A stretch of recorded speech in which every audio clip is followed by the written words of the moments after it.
Oke, halo selamat sore semuanya. Dengan kami berjumpa lagi dalam Bongkar ya, yang dipersembahkan oleh Bapak Hidup di bawah pemasaran eh, sebagai sebuah subjek yang akan kita selalu bahas. Pertemuan pada kali ini adalah pertemuan yang ketiga. Setelah yang ketiga,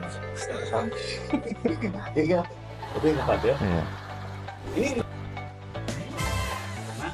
pada hari ini saya akan coba untuk menjadi host dari sesuatu yang saya juga masih telusuri bersama teman-teman yang sedang menyaksikan kami di sini. Pada episode kami kali ini ada Sintang Pangan yang juga menjadi subjek dari apa yang kita bicarakan pada hari ini tentang destinasi ada Mbak Nesia Amelia. Halo. Selamat sore Mbak. Selamat sore. Nesia ini seorang seorang yang sedang mengampu sebagai direktur destinasi Badan Negara Borobudur. Dan tentunya di sini juga ada seorang yang juga akan menemani Mbak Nisha. Di sini ada Mas Harfiansyah Bimantara sebagai direktur pemasaran Badan Otorita Borobudur. Yang perlu kita ketahui bahwa Badan Otorita Borobudur itu memiliki dua wilayah cakupan, otoritatif dan koordinatif. Saya tidak akan membahas itu karena itu bisa disaksikan di episode-episode sebelumnya. Dan pada kali ini kita akan fokus di wacana, destinasi, dan pemasaran. Yang menurut saya ini adalah wacana bukan latar belakang lagi, tapi latar depan menurut saya. Karena setiap orang pasti akan memperhatikan pariwisata itu adalah pemasaran atau produknya, produk pariwisatanya, destinasinya seperti itu. Nah, kebetulan ada dua jagoan di sini yang memang mereka kalau tidak salah baru setahun yang lalu mengemban amanah ini ya. 13 Oktober. 13 Oktober 2023. Boleh tepuk tangan dulu untuk Indonesia. Terus semua ada disini. Biar teman-teman juga tahu bahwa ini ramai sekali. Lalu Mas Arti. Ramai. Hampir saya lihat 100 penonton hari ini hadir ya. Sama 1000 like ya. Iya. Tolong kita memang. Mas Arti baru setahun juga ya sebagai direktur ya. Iya, hampir setahun ya. Hampir sih ya. Barang lama tapi kemasan baru lah ya. Setahun lebih lah ya. Setahun lebih ya, artinya sama-sama mengemban tugas ini yang menurut kita ini tugas yang bisa dibilang hidup dan matinya pariwisata di daerah di daerah Jawa, karena Jawa ya betul, karena ini adalah satu satuan kerja yang memang dipersembahkan oleh Kementerian Pariwisata. Oke, yang mungkin kita ingin ketahui di diskusi kita pada sore hari ini, yang pertama adalah sebenarnya dengar di Badan Otorita Labuan Bajo ya Pak ya? Iya. Wah, di Labuan Bajo. Lebih senior dia. Senior ya? Senior Hasko. Ada yang membedakan nggak sih Mbak Nisha antara Badan Otorita Labuan Bajo dan Badan Otorita Borobudur? Ini kan Lembaganya luar biasa.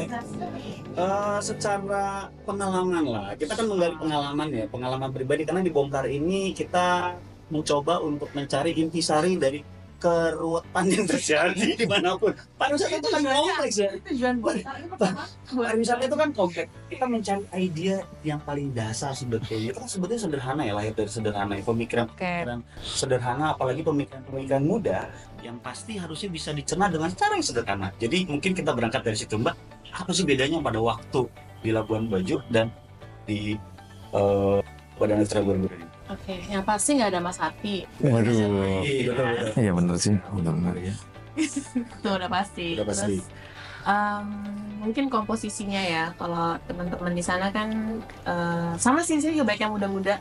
Cuman komposisinya lebih banyak yang non PNS. Kalau di sana banyak yang PNS. Itu dari sisi komposisi.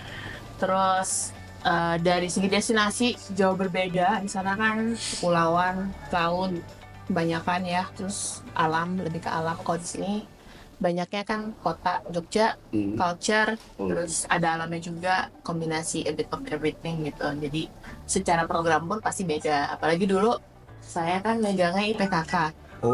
Jadi industri pekerjaan, banyak berhubungan sama teman-teman UMKM, terus investasi. Kalau sekarang kan destinasi lebih ke 3A, atraksi, amenitas, sama aktivitas. Berarti masih bisa dikuasai ya? Bisa dikuasai, nggak salah nih Indonesia. Kalau dari makan ketika nggak ada Indonesia sama ada Indonesia ada bedanya nggak? Jelas dong, Sri Kandi. Karena kembaran ini. Oh iya. Kalau dulu kan Sri Kandi kan Bu Indah Juanita ya, ibu dirut kita ya. Sekarang yang diwakili oleh Mbak Nisha, ya mau cukup menjadi keragaman tersendiri ya, maksudnya. Dan beliau kan malah lebih muda daripada saya gitu. Iya, dia muda berapa tahun kalau nggak salah gitu. Jadi memang pandangannya memang luar biasa ya. Kita pertama ketemu tuh kita udah langsung ngomongin program-program yang nanti mungkin akan dibahas gitu. Ada berapa 3 atau 4 yang nggak salah waktu itu udah langsung ide-idenya langsung keluar gitu. Wah, semuanya mantap banget lah. Nah, di Badan Otorita itu banyak kan cowok ya? Cowok ya, tentu. Udah di Indonesia ya. 4 gitu. Cewek. Nah, bedanya gimana tuh Mbak? Kalau di sana sama di sini? Sebenarnya kalau secara profesional sama aja ya. Sama aja. Cuman emang ya benar tadi kayak mungkin perspektifnya, dinamikanya agak sedikit berbeda. Cuman at the end of the day ya sama aja. Sama aja ya? Iya. Oke. Dari sejarah pengalaman saya di dunia pariwisata, perempuan menjadi isu yang menarik dan selalu diangkat. Waktu itu 2008 kalau tidak salah, isu tentang World Tourism Day itu mengatakan bahwa bukalah pintu untuk perempuan, open the door for women. Makanya saat itu karena pariwisata itu sangat mengindahkan perempuan itu menjadi sosok yang penting di dalam pengembangan, dan itu bukan hanya sebagai penghias, saya yakin, karena pemikiran-pemikirannya. Ini yang kita pengen tahu, pemikiran Mbak Nisha nih Mbak. Setelah tahu lingkungan di sana, lingkungan di sini, pasti kan dinamikanya, jangankan Mbak Nisha, pariwisata itu kan kompleks ya. Nah, Nisha untuk mengatasi situasi yang seperti ini tuh, Mbak, program-program yang seperti apa sih yang dibayangkan gitu kan? Kalau di sana kan Labuan Bajo kan mungkin gimana gitu kan, kalau di sini mungkin diminum gitu kan. Artinya pasti ada perbedaan. Iya, Pasti beda. Caranya bakal seperti apa sih Mbak sebagai destinasi ya kan? Oke, yang pasti tadi terkait gender ya. Iya. Pariwisata salah satu industri yang memang setengahnya perempuan. Jadi by data emang women in tourism itu hampir setengahnya.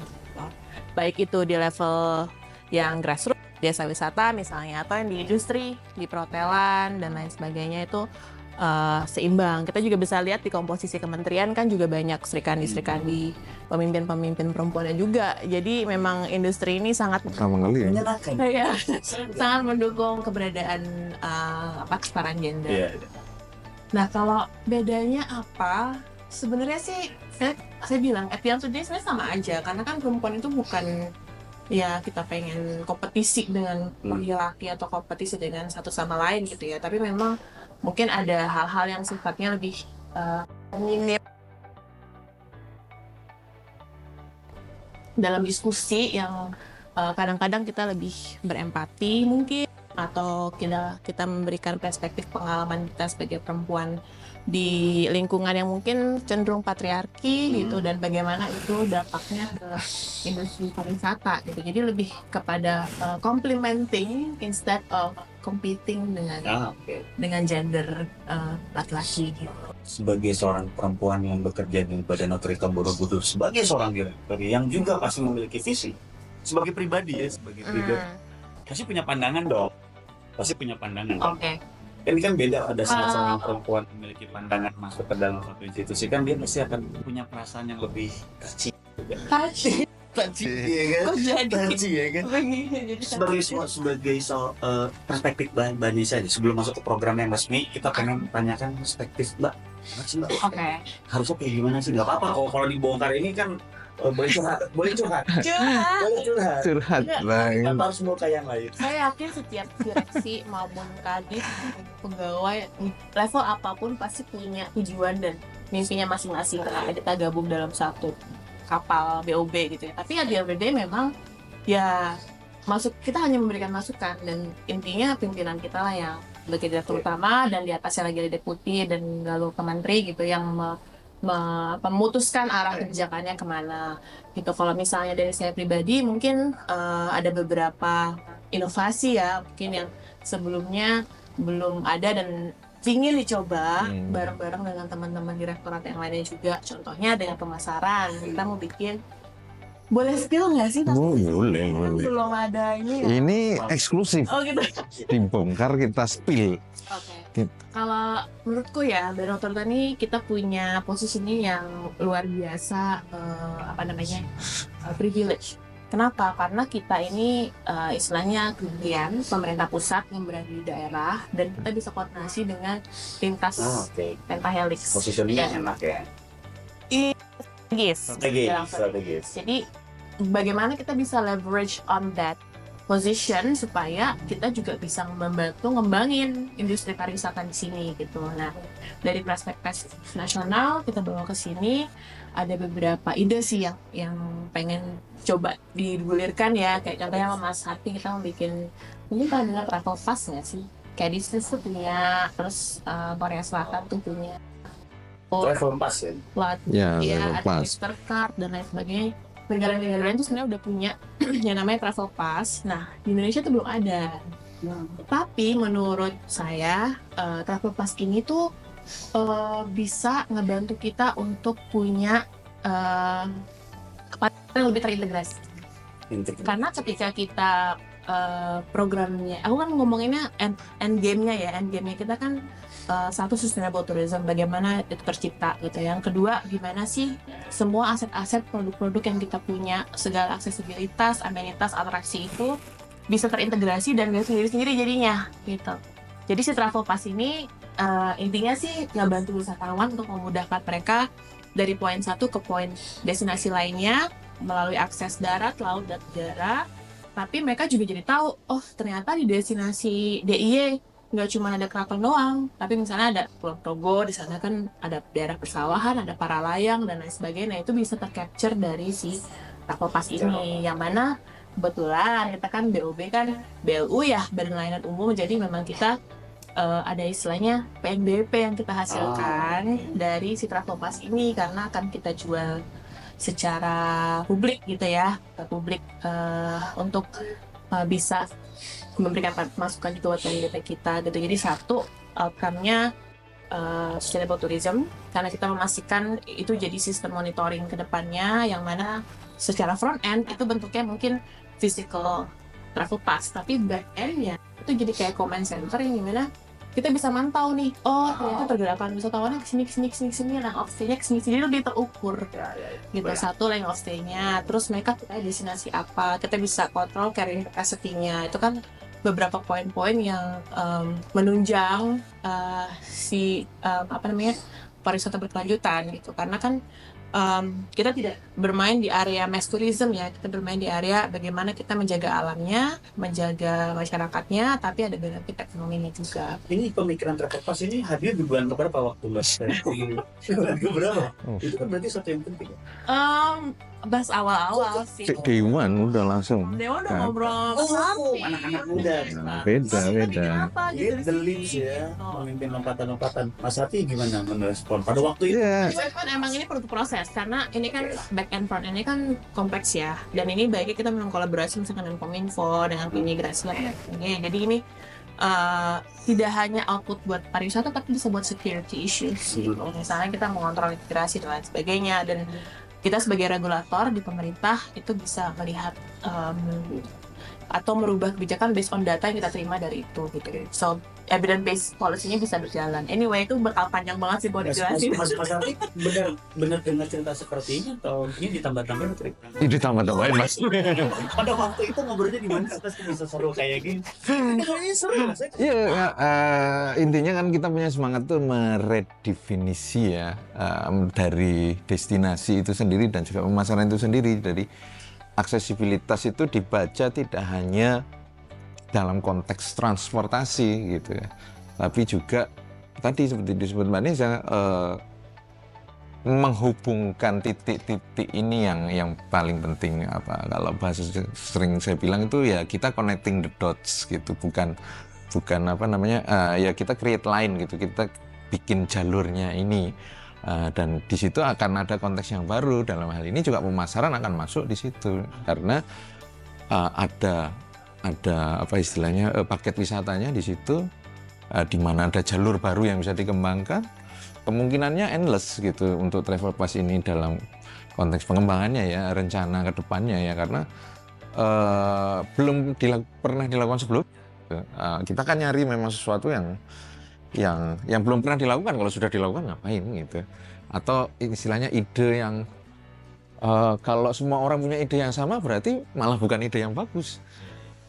Karena tidak ada kesulitannya, semua orang mikir hal yang sama. Nah ini kebetulan yang ide yang kita waktu itu diskusi memang kebanyakan belum pernah dilakukan yang pertama, yang kedua emang susah.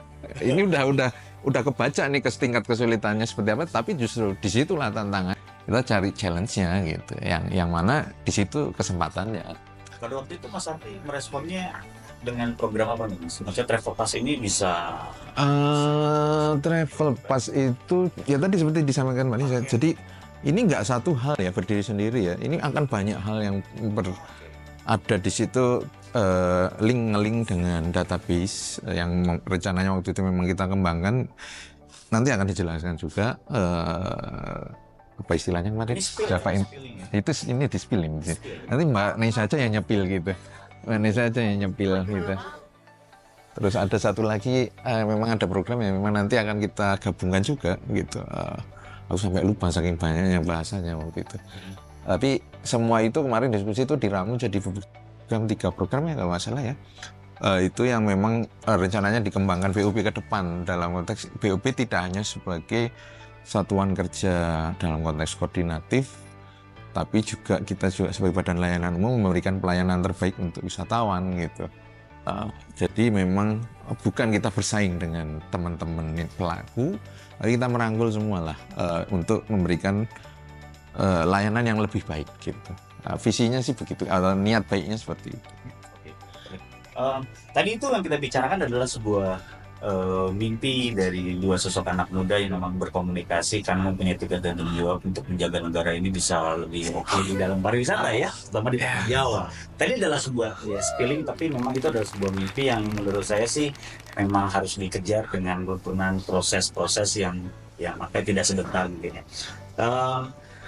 Next nih Mbak, itu first thing firstnya apa sih yang memang menurut Mbak ini, walaupun ini mungkin harus ke sana dulu, sini dulu. Pariwisata tuh kompleksnya di situ. Kadang kita mau kemana, tapi kita harus lewat mana dulu gitu kan. Karena kompleksitasnya itu sulit untuk diterjemahkan dengan bahasa program yang pendek. Kurang lebih begitu. Karena dengan istilah sustainable development kan seperti itu.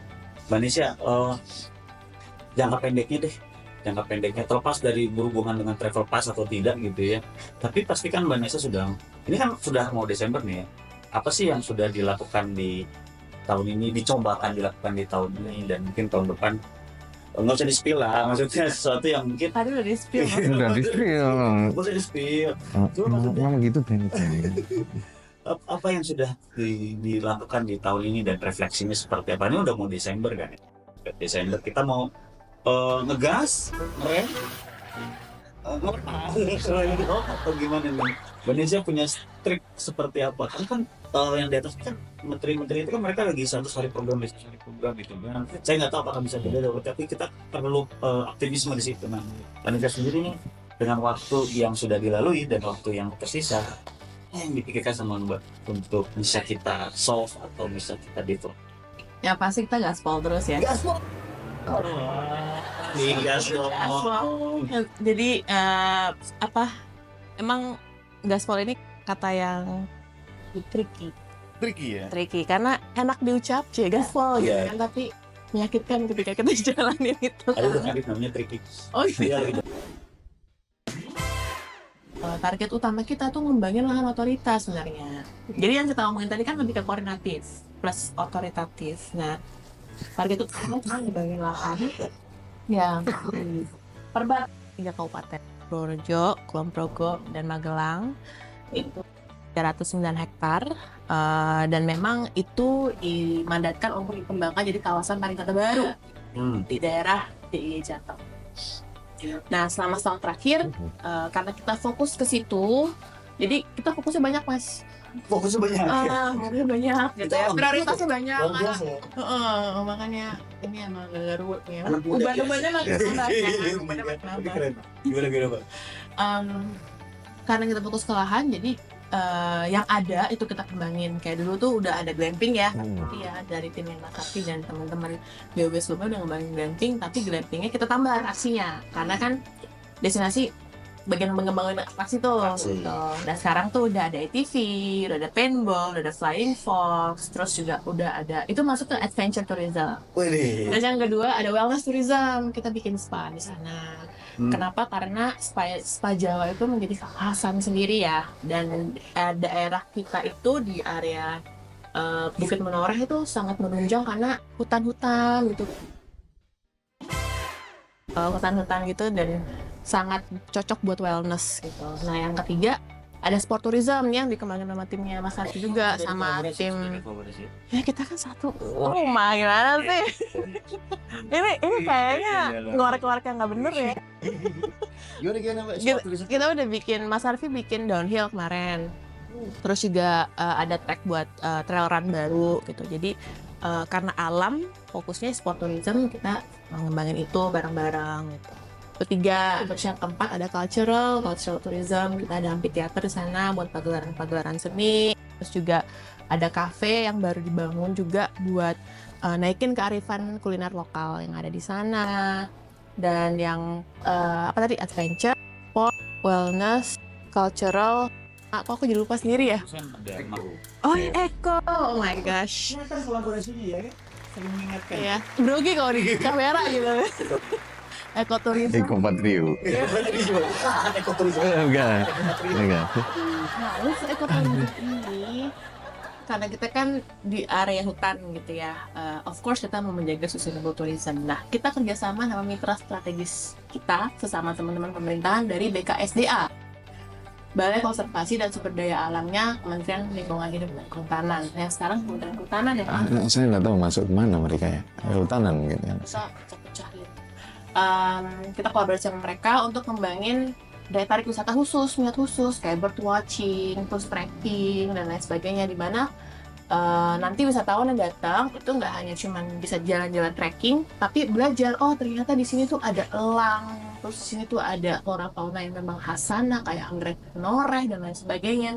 Itu kita siapin papan informasinya, kita siapin guide-nya, dijelaskan. Jadi mereka tuh nggak hanya sehat, nggak hanya happy ketemu alam, tapi juga belajar something new gitu, sesuatu yang baru. Nah itu yang kita lakukan juga. Nah ini yang kita kerjain sama startup belakangan ini. Dan harapan nanti Mas Harfi akan menjual itu sebagai tim pemasaran. Oh, klien. Nggak pelayan. Klien di bawah enggak ada. Meremeh, tapi kita udah punya konten loh. Iya lah itu ada. Dan yang pastinya kita juga menargetin mancanegara. Oh, Cuma iya. teman-teman Monconegoro. Monconegoro. Bayu. Itu nyambung juga tuh dengan kerjaan kita tahun ini bareng teman-teman Penpa Helix di bawah forum DPSP Borobudur. Jadi ada gabungan industri, ada gabungan pelaku-pelaku pariwisata gitu ya. Kita sama-sama kan gimana sih caranya bandara IA ini bisa banyak lagi flights dari internasional gitu. Rupanya di kulik sebenarnya bisa, cuman kan supply demand ya. Kalau penerbangan mau bikin rute baru kan mereka juga butuh ya berapa orang nih yang bakal naik pesawat saya gitu ya. Salah satu upayanya kita harus rembukan target marketnya ABC, terus promosi bareng-bareng, B2B bareng-bareng, B2C bareng-bareng gitu. Nah tahun ini juga kita udah mendekati ada beberapa airlines. Aku nggak bisa spill ya, takut airlines marah. Jangan, ini jangan di-spill. Ini nggak boleh ini. Ada airlines dengar. Merasa terluka. Ya, Kalau ada airlines yang merasa terluka boleh tapi yang pasti curhat sini. lebih akan menambah rute tidak hanya KL dan Singapura, tapi negara-negara lainnya juga dalam waktu dekat ini insya Allah. Dan akan ada kolaborasi juga dengan teman-teman industri, bikin farm trip, bikin segala macam. Jadi gitu untuk data yang mancanegara. Itu beberapa hal sih yang terkait pemerintah sama yang aksesibilitas ya. Yang paling rumit gimana, Bro? Kayaknya tadi kayaknya lancar-lancar aja, kayaknya ada masalah gitu. Sebenarnya kalau kita enjoy nggak ada yang rumit. Oh, enggak. Kalau kita enjoy nggak ada yang rumit. Iya, yang penting Quotes of the day. Oh, kalau kita Quotes of the day. there's a will, there's a way kan, Mas? Oh, iya. Kayak kita breakthrough aja terus. Hari itu jadi sedih. Jadi merinding. Campur perasaan dua. Itu karena antara pemasaran dan perencanaan, ya kan. Dari pemasaran bagaimana Mas? Merespon situasi. Ini mau ngegas atau kalau dorongnya ngegas bahaya kan? Ini harus ada yang rem atau ada yang kopling ya kan? Posisi Iya. Gimana sih? Ya ini kan tergantung ininya, supirnya kan. Yang ngegas ngerem kan supirnya, kita kan penumpang, cuma kernet aja kita. Ayo naik gitu ya. Kita cuma kernet aja. Iya. Mungkin duit kita tuh guys, pasaran ini. Kalau dilihat dari rencana yang sudah kita susun bareng-bareng itu memang kemungkinannya lebih terbuka ya daripada sebelumnya, mungkin terkait seperti yang dibahas mungkin di episode kemarin, kita kan bahas terkait perencanaan ya, mulai dari master plan, DED dan sebagainya. Namun memang ada kenyataan kemarin sudah disampaikan di episode kemarin yang kendala beberapa ada yang memang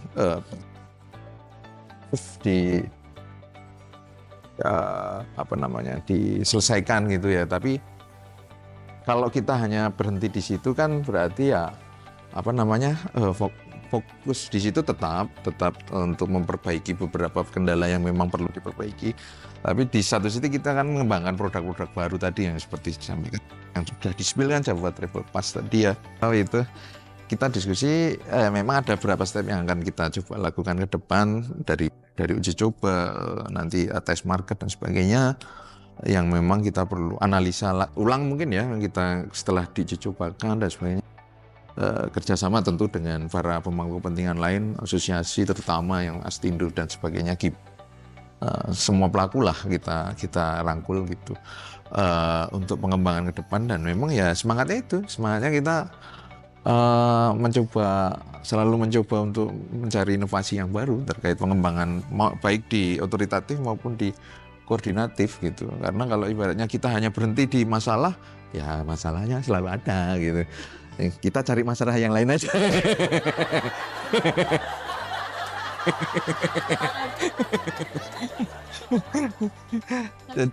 Nambahin, kan tadi seperti mention 100 hari Bu Menteri ya. Yeah. Kalau destinasi kita juga lagi nyiapin, beliau itu sedang fokus ke kebersihan. Jadi kebersihan serta pesonanya destinasi-destinasi. Nah, ada sebenarnya gerakan wisata bersih yang nantinya mau kita deploy di beberapa titik, dan kita sekarang lagi kerjasama dengan pihak swasta gitu untuk kerjasama mengatasi masalah-masalah kebersihan dan sampah. Nah, kalau mungkin yang kita ketahui, kita kan nggak mungkin ya kayak ngebersihin cuma bersihin aja terus besokannya nyampahnya berserakan lagi. Jadi kita mencoba untuk membuat sistem yang sirkular, dimana dari proses pembuangannya sampai pemungutannya sampai proses after pemungutannya itu nanti berkolaborasi dengan teman-teman dari lingkungan hidup gitu. Jadi kita nggak cuman mastiin tuh bersih, tapi mastiin bahwa ini memang circular waste management gitu. Nah, kebetulan ada beberapa mitra yang udah mau on board. Insya Allah bisa kita kerjakan dalam waktu 100 hari kerjanya juga untuk di daerah DPS Bogor. Oh, itu fokus baru ya? Oh ya, memang banyak fokus itu ya. Memang di budaya saat ini memang yang namanya agile development itu sesuatu yang memang mesti ya. Artinya kita tidak boleh kaku dan tidak boleh terlalu tidak kaku juga. Artinya memang harus luas. Agile development ini membuat kita seringkali jadi terlalu banyak fokus, padahal sebetulnya kita mengejar satu. Hanya memang banyak sekali hal-hal yang harus dikonektikan. Kurang lebih begitu. Kalau tadi Mas Adi bicara connecting the dots secara memang aplikasi dari travel pass tadi memang harus connecting the dots. Tetapi memang dalam pekerjaan kepariwisataan ini seringkali kita juga harus connecting the dots. Artinya sekarang kalau kita bicara antara pemasaran dan destinasi, ya kita coba untuk connecting bagaimana sih mengembangkan pariwisata di area otoritatif dan koordinatif seperti mencari tantangan baru untuk mencapai tujuan ini tidak sekedar melalui jalan yang biasanya dilalui orang pada umumnya gitu. Memang menariknya gitu. Aku boleh nambahin nggak? Ya, aku sepakat banget sama Mas Harfi ya, kalau mungkin setiap generasi punya kelebihan kekurangannya masing-masing gitu. Kalau aku lihat dari teman-teman milenial nggak sih kita? Milenial. Gimana bumet? aku masih baby ya. Iya, bibimu masih. Yang paling pasti adalah kita harus menghormati semua orang. Kita boleh vokal, boleh memberikan pendapat yang sangat-sangat kritik, penuh kritik gitu ya. Tapi at the end of the day, respect is number one. Itu baik yang ke senior maupun ke teman-teman sebaya ataupun yang ke juniornya. Memang kalau dalam pekerjaan ini susahnya kadang suka baper ya. Kita yang harus ingat adalah kerjaan itu nggak ada perasaan. Kerjaan itu ya kerja, hasilnya adalah output, outcome, goals. Nah, untuk alasan perasaan ini valid karena kita manusia, tapi yang perlu kita ingat adalah jangan sampai emosional kita mengkelabui kita sehingga kita tidak bisa mencapai tujuan akhir yang sama-sama. Kedua, dan yang ketiga mungkin buat teman-teman anak muda, ini jadi ke anak muda ya gitu ya. Emang anak muda gitu. Saran gitu, kalau mau di pemerintahan itu kan punya aturan, punya kebijakan, punya policy lah ya yang memang harus kita ikuti. Kalau misalkan ternyata gagasan-gagasan kita di luar policy itu, ya jangan ngeyel gitu. Polisinya dulu dirubah, baru bawahannya kita iniin. Kadang-kadang karena terlalu menggebu-gebu gitu ya, wah harus gini ya, nggak bisa karena akan kebentur oleh peraturan. Jadi stick to the rules, respect everyone, dan nggak boleh baper. Itu sih mungkin sedikit tambahan dari aku. Oke. Mau direspon Mas Ardi atau? Wah, malah lembar-lembaran dong. Nggak susah-susah nanti, beliau mau ada kepentingan ini. Oke. Itu kata-kata yang penting buat pengembangan pariwisata di saya mungkin bicara di Indonesia atau di tanah Jawa sendiri, bahwa anak-anak muda sekarang itu jauh lebih kelihatannya lebih apa ya, serba instan, katanya seperti itu. Tapi tuh biasa, mereka itu adalah generasi yang memang sangat produktif, sangat efektif, sangat efisien. Jadi perubahan ini menjadi sebuah tantangan buat generasi-generasi sebelumnya, bahwa harus ada cara untuk bagaimana berkomunikasi, akhirnya bisa dikatakan sejauh ini karena cara mereka berbeda. Tetapi di sisi lain ternyata anak-anak muda juga masih mengenal apa kata respect tadi ya. Respect tadi itu menjadi sesuatu yang penting. Respect buat lari. Kadang mereka juga yang agak bapak-bapak seperti ini tapi ya Sebenarnya berdua nggak paham. kita tanya seperti itu ya kan. Apalagi kalau di sana ada di Labuan Bajo dulu mungkin ada ini ya Pak, kulturnya agak sedikit panas, itu kan mempengaruhi. Benar juga. Benar juga ya. Maksudnya di mana dia dinamikanya sama. Dinamikanya. Ya, gimana kita menanggapi itu dan fokus pada goals-nya aja. Oke. Kalau di sini luar biasa, di sana luar biawak. Pada hari ini menjadi sesuatu yang perlu ditarik, bahwa kepentingan itu bukan menjadi sesuatu yang menghalangi, tetapi respect itu menjadi sesuatu yang penting. Anak muda yang memimpin pada saat ini itu bukan sosok yang mudah untuk dipungkiri, bahwa mereka juga mengejar market yang kita mau kejar juga. Kalau kita mau mengejar market seperti apa yang kita mau kejar, contohnya sekarang Gen Z kalian seperti itu, ya harus punya cara-cara yang baru. Menurut saya di dunia turisme itu mereka tuh sangat adaptif terhadap pengembangan pariwisatanya, terhadap pengembangan industrinya, terhadap pengembangan marketnya. Jadi menurut saya pertemuan pada bongkar kali ini saya rasa cukup Mas. Kita sangat mengklarifikasi bahwa dari generasi ke generasi kita berkomunikasi, membangun harmonisasi yang coba untuk lebih. Oke, thank you. Makasih Mbak Nesya. Makasih. Thank you banget untuk hari ini. Sampai jumpa. Sampai jumpa. Selamat jumpa. Asik. Yeah. Itu bagus.